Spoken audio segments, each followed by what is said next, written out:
Oh, hey there. Welcome to the Neoprene Playmat. I'm your host, Matt Piak. Um, and today is Spend My Money Mondays. So, in this segment, essentially, we go down, we break down exactly how I'm spending my money throughout the month and what that all looks like from a board game side of things. So, to get started today, I just want you to all know that I have exactly $57.28 remaining for the month. Now remember, if I don't spend all of that, it can roll over and be used next month. And so every time I'm looking at games, I'm thinking about is it worth it to go in for me and my personal budget? And essentially diving into what's out there and what that money could be used for. In this segment too, I like to talk about kind of why I do certain things with money the way I do. And so today we'll kind of go through some Kickstarters, and after going through the Kickstarters, we're going to jump into a big retail question I have, so definitely stay tuned for that. And then lastly, I recently backed a game, and I wanted to talk about it. For those of you that tuned in last time, you might be looking at that total that I had, 57.28. You know I bought something. So definitely stay tuned for that. So let's just hop right into the Kickstarter stuff right off the bat. So first off, the Reckoners. This has a big Kickstarter going right now. It's raised quite a bit of money, almost $250,000. This is the expansion, but you can also get the base game along with it. I was fortunate enough to be able to play this earlier in the week. I think last Sunday I played it. And let me tell you, I'm not backing this one. A few reasons for that.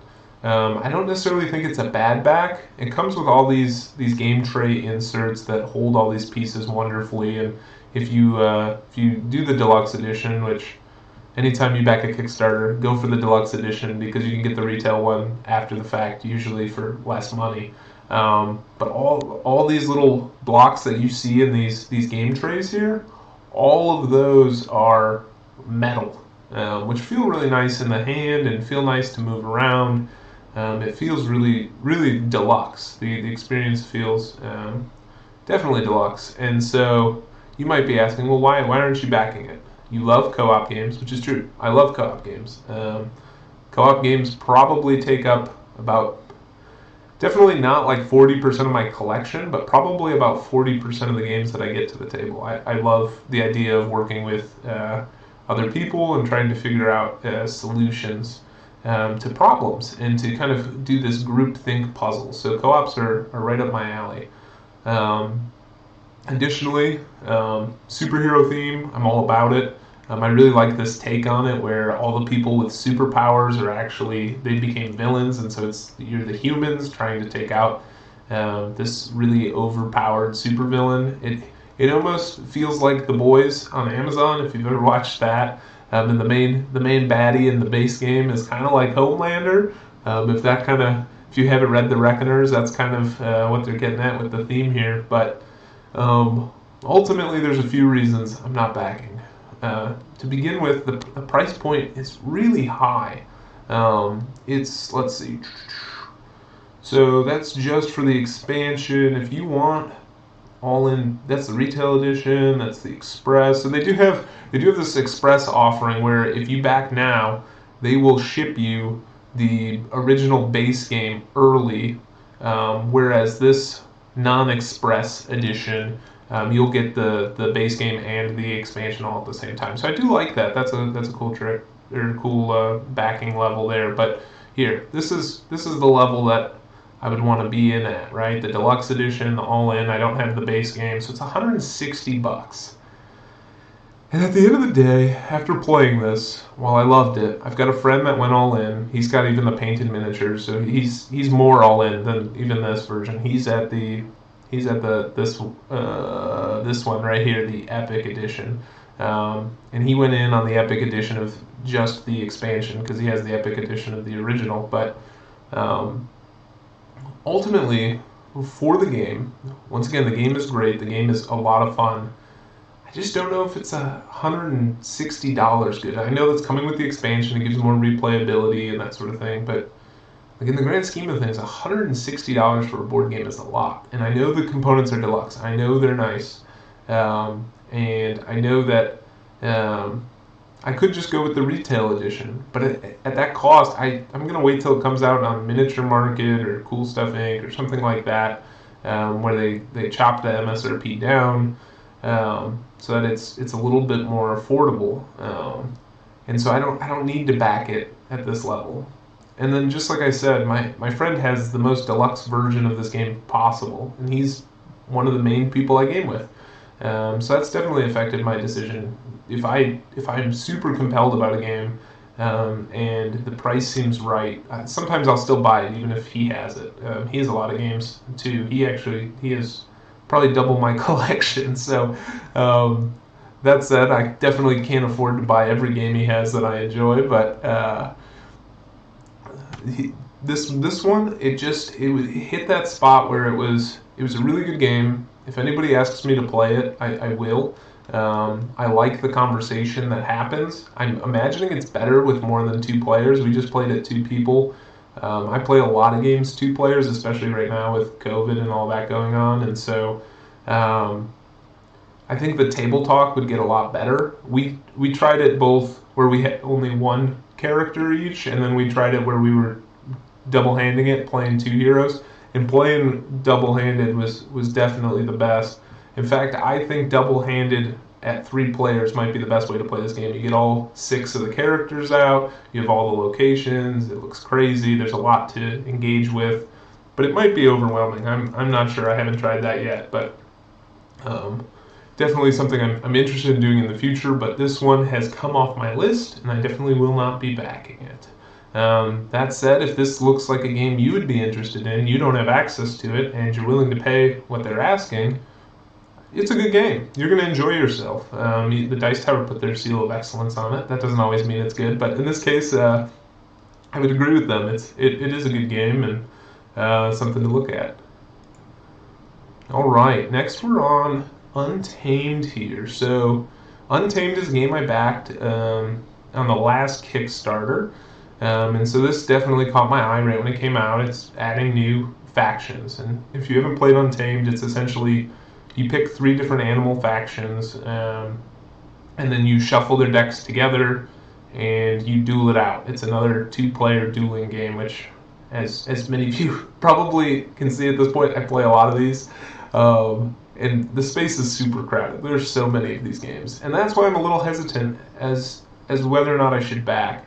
But I'll go through here and kind of cover what different backings they have, because I think it's a little bit confusing, if I'm perfectly honest. I went into their FAQs and kind of figured out what was going on. But so there's a Spirit Strike Edition. This is, if you never backed the game, this is a great level to go in at. It's 26 euros, which is, let's see, what does 26 euros translate to? So this is like 31 bucks.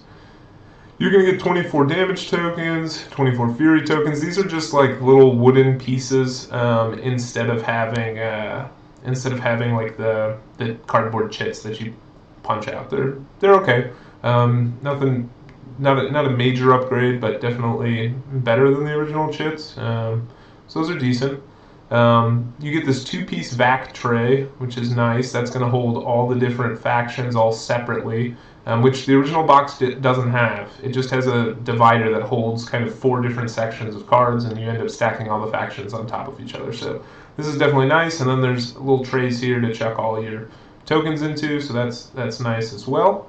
And then you end up getting 4 new factions. The squirrels are Kickstarter exclusive, which I think is interesting that they're labeling this as an exclusive, just given that they said that this isn't going to retail.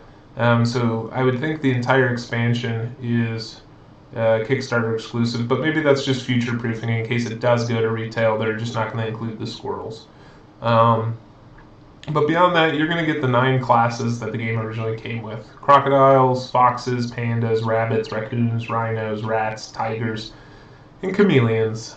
And then there's these Spirit Owl token cards, which are for, I believe, I want to say there's some form of expansion within the game, or like a variant to play with these. But this might also be something connected to the new expansion. I'm not Not entirely sure on that. You get your how to play cards, which it looks like they're putting 8 overview cards in it, which is great. The first edition, I believe, only included 2, which means you have to kind of share them between players. So I like that they're doing that. This game is expandable up to 4 players now with the expansion, and they have some interesting variants for that. They used to say that you could play if you bought 2 boxes of the game and just reused some of the clans, but now there's actually enough different. I guess not clans, factions. There's enough different factions now to accommodate that, where everybody's playing different stuff. And then they just have this first player token, which is kind of cool, little add-on, little plastic. So this is the Spirit Strike edition. This is if you have nothing and you want to get in on it and you want to kind of have everything. Then they have kind of a more premium version of that. This is the Spirit Strike Deluxe edition. So it adds rally tokens, which I've played the game quite a few times. I don't know why you would need tokens for it. They're not included in the Spirit Strike normal edition, so I don't know. Maybe just to make them more visible. I'm not entirely sure why you would ever use those. But then we have the damage tokens, the back tray, and then you get all of the cards in foil. If that's your thing, go for it. Foil, I can take it or leave it. Sometimes it makes it difficult to see the cards when you're playing, but I know a lot of people like the idea of having the shiny cards. And then you have this token is now metal instead of plastic. You get some card sleeves for all the cards, and then you get their art book, which the art in this game is pretty cool. So yeah, if that's your thing, go in on it. I personally don't see a huge difference between this edition and the one below it. I think the one below it is probably a better deal money-wise, but if you want those foil cards, that's the way to get it. Now this is where the confusion happens. So we go to the Spirit Strike faction expansion, and I looked at this, I was like, oh, it's only €9, it's like $11. Definitely going in on this. This gives you the 4 new factions here, including those squirrels that are Kickstarter exclusive. So I was excited about that.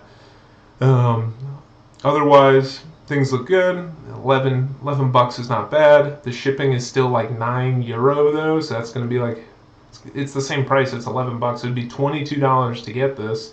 I'm like, I don't know if it's worth it for that, especially in such a competitive space. There's other games I play more, and so that was an interesting thing. And then I saw this Spirit Strike Edition upgrade kit.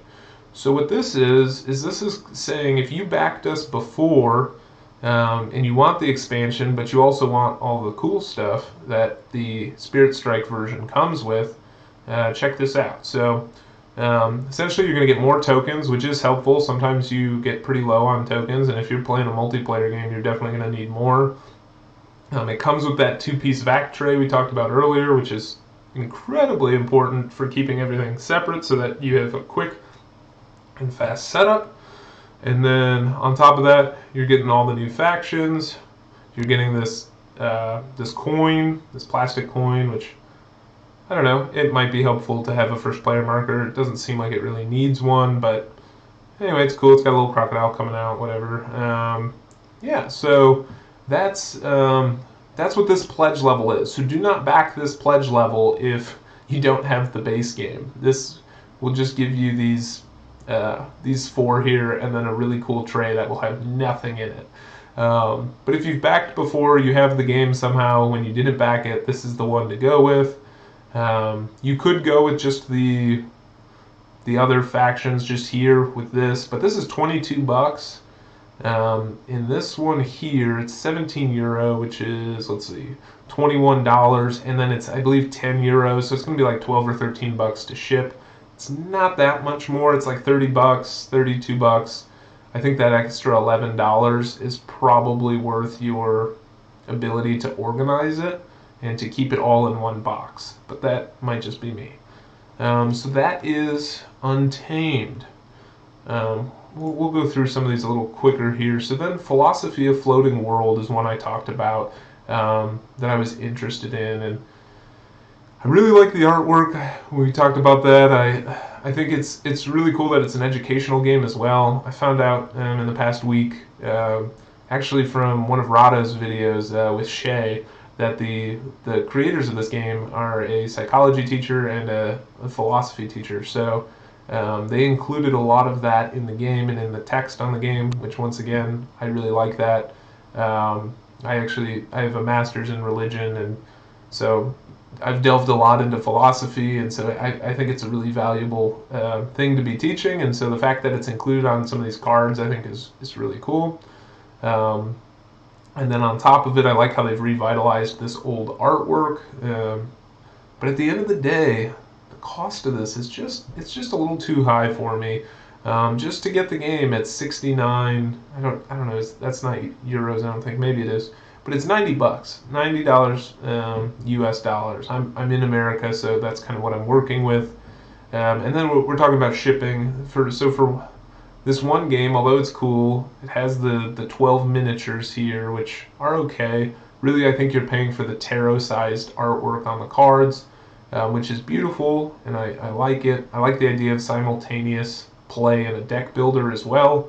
But I am going to try and find it on the secondary market after it's been out for a little while, I think. That might be a little difficult because there's only 731 backers. This is always something to consider when you're trying to get something on the secondary market, because this means there's just not tons and tons of copies out there. But there's a decent number, so hopefully somebody doesn't like their game and I can get it off of them. But if not, there's enough games out there. I'm not gonna feel too bad about it. All right, let's move on to Into Deep. So this game, I backed it first day it came out. Last time they posted this up, and then they canceled, and so they came back on the 15th. I was mentioning that in Saturday's video if you watched that. This is one that first off, I love cyberpunk theme. I think just this idea of kind of this dystopian, futuristic environment is really intriguing, and so it had me going there. It's got this idea where you're going into the minds of criminals and influencing them, almost like you're going into them like they do in the Matrix, where they enter into the Matrix. Instead, you're entering into the minds of these criminals, which sounds really cool. And ultimately, you're moving around this board, trying to collect different evidence against them, but you're also going to be in their minds, setting things up, trying to get them to commit these crimes perfectly, and doing so is going to cause you corruption. And probably the most intriguing part of this game is if you have the most corruption at the end of the game, you've gone in too deep, and you're going to get a huge penalty against your scoring. And so there's this interaction between players of you're trying to figure out, does he have more corruption than me right now, or does she have more corruption than me? Okay, I don't care. I'm going all in. I'm doing the thing that's going to get me more corruption, but more, it's going to get me more evidence or things of that nature. And so, looks really intriguing. As I continue to kind of grow in my own gaming, what I've realized for a long time I was backing away from player interaction. I was trying to do all these games where it's almost isolated solo play, which in some ways I still like. It's very puzzly and it gets you engaged in the actual puzzle that you're doing. But I've found that games that have player interaction are more replayable because you're actually interacting with other people at the table. And so the people at the table are going to make each game experience better or worse. And it's going to be different every time. And so I like that idea. I like the idea of having some variability. That said, if you have a couple people that you don't really like playing with, they can also kind of ruin a game session. If that's the case, I think either address the issue and be okay with playing with them, or find some new people to game with if you can. But otherwise, I've been really drawn to these games that kind of pull you in, that invite you to interact with other players, to kind of watch what other people are doing. More so than just like an isolated engine that you're playing solo with people. So yeah, Into Deep, it looks good. It looks like something I'm going to back. Probably not this month though. So if we look at the pledges here, it's 65 Canadian, which is $50 US dollars.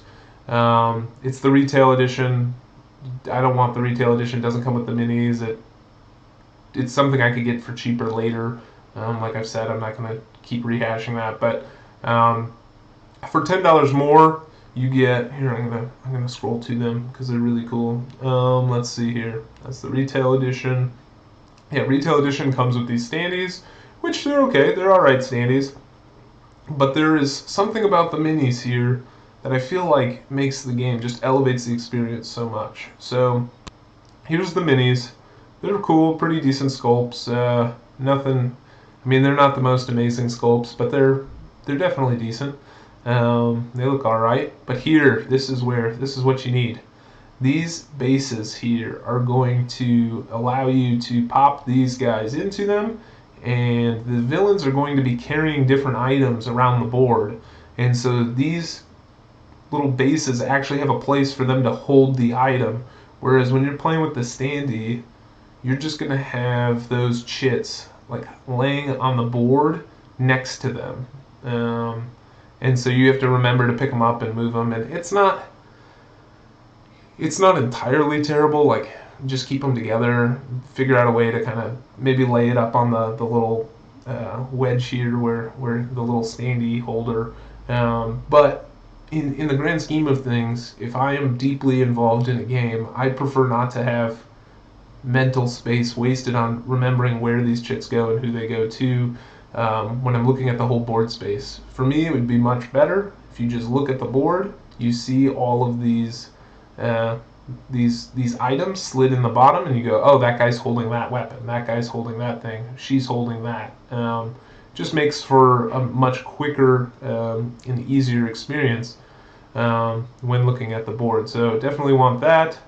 And then, so that's going to run me $60, and then shipping, which I have not calculated. Let's see, what is shipping here? It's going to be in Canadian, so I'm going to have to do some quick mental math to figure out exactly what we're looking at here. So, USA right here. So $13 US. It's actually not only in Canadian. Thank you for doing that. So $13. So this is going to be $73 to get. I think I'm still going to back it. It's a little more expensive than I thought, but I guess it makes sense. Shipping is constantly going up, so $73. So that would definitely be something to consider for October. I love the theme. I like the idea of the game. It seems super engaging. I do think it's going to be more difficult, especially to get this Kickstarter edition on the secondary market, so it does seem like one I'd want to go in on. So maybe I'll save a little bit of money. We'll see. Let me know in the comments below what you think. If I should, I'm definitely not backing till October because this is more than my budget. But the campaign does run until October, so it's not a problem there. But let me know. Is it worth the $73 to go in on this? All right. Lastly, Shards of the Jaguar. I talked about this last week. I just wanted to let you know, give you a little update that it was canceled. They're planning on bringing it back out sometime, but this is one we looked at a little bit last week. So just wanted to let you know it canceled. They probably weren't getting the funding they wanted. It looked like it was just going to make it, if it was going to make it at all. So we'll have to see when it comes back out. All right. So now to transition from Kickstarter, we're going to talk a little bit about Guardians. I know I've been blowing this channel up about Guardians. Recently, I found an article from April of 2019 saying that Guardians the Retribution Hero Pack would not be released in 2019. And I had somehow missed that huge news break whenever it happened. But I see that the Guardians Retribution Hero Pack is on sale at multiple websites for pre-order, even on Amazon here. And they're saying October 30th, 2020. I've been scouring the internet. I cannot find anything about it. Maybe I just lack the research skills. But if you know anything, I gotta know, is the Guardians Hero Pack, is that coming out? The Retribution expansion here? I mean, I love this game. I play it all the time. 4 more heroes would be awesome. If you know anything, or know somebody who knows something, please put in a comment below. I am actively seeking to get this when it comes out, but I don't want to pre-order something if it's not planned to come out, because it is going to sit in my cart for a year before they let me know. So That might be a little bit of an exaggeration, but yes, please let me know. All right, and lastly, the last section of this is what I backed earlier this week. So I went in on the North Provenance, and I talked about this a little bit in the video, said that I wanted to go in on it, but I wanted to explain this decision because a lot of people maybe would look at this and say, well, why did you have such a tight budget? Why would you spend essentially $30 on a small card game? And so I wanted to go into my thought process. I was talking with a friend, and he was a little confused as to why I put part of my budget into this small card game. And so I wanted to start talking a little bit about how I think about my money and how I make these decisions. So to get the little nitty-gritty stuff out of the way, this game, it had 533 backers, so it did ramp up at the end. But at the when I pledged, it had about 380 backers, which means getting this on the secondary market was going to be really difficult. There wouldn't be that much product out there. Even with 533 backers, I don't think it's going to be incredibly easy. Most of the people that are backing this are big fans of what John Cloudis does. And with a small card game, a lot of times people aren't actively seeking to trade it. When you get a big Kickstarter and you end up not liking it, something like a Come On game or maybe a Mythic game, those types of games, people try and sell those pretty quick if they know that they don't like it, and they get most of their money back. With a small card game, usually it just sits on the shelf and collects dust. There's not a ton of incentive to get it out, especially if it's for 20 bucks or 30 bucks, and you're probably not going to get your resale value on something like this anyway. And so I knew it was going to be difficult to get on the secondhand market. I do like supporting smaller companies as well. John Cloudis runs small box games, and it's just him putting stuff together. It's not like a one-man show like Red Raven, where you have Ryan Laukat who does all the art and does all the design and does all of that. But as far as the creation and publishing of these games, John Cloudis does it all, and so that is going to play as part of the cost factor and the amount of work it takes for him to do all of this. He's not running a big publishing company where he can have multiple people working on these projects and doing massive print runs. He's got very small print runs. He does small campaigns, and so I wanted to back that. I think that's still valuable in our industry. It seems that these smaller publishers are the ones that are doing things that are more interesting. There's a reason games like this don't necessarily go to a major publishing house right off the bat. They're challenging the narrative of what a two-player card game can be. John even calls his own games and some of his updates and things, he says, "Thank you for appreciating my weird card games," and that's because they are. Recently, he's put out a lot of work, and so recently Colossal Games has been picking up some of his stuff and producing it. So you can find some of his things over there. But for a long time, he was just a one-man show doing things, and he still is in a lot of senses. Colossal just has the rights to some of his designs, and so when I was looking at the price tag, saw 30 bucks, looked at the game, I have tons and tons of head-to-head two-player games. It looks like nothing I have in my collection, so that intrigues me. The artwork is fantastic. I mean, just look at these pictures, and so I couldn't pass up. Had to go in.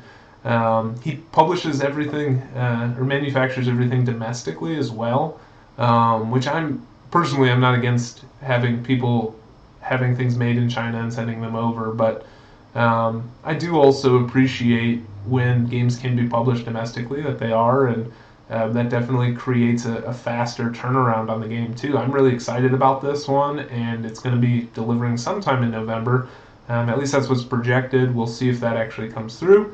He seems fairly confident in it, and given that it's all manufactured domestically, I don't really doubt it, actually. It doesn't have to go through customs. It doesn't have to travel on a boat all the way across the ocean. It's goes into a general shipping as soon as all the cards are printed, cut, and boxed. So I'm really excited for this game. I'm excited to bring some content to the channel about it. Just once again, I don't do reviews or unboxings or anything like that, but I definitely will be talking about it. So I'm interested in your thoughts too. Do you think that's a good reason to back a game? Did I defend my position well, or is this one I should have passed on? Let me know below.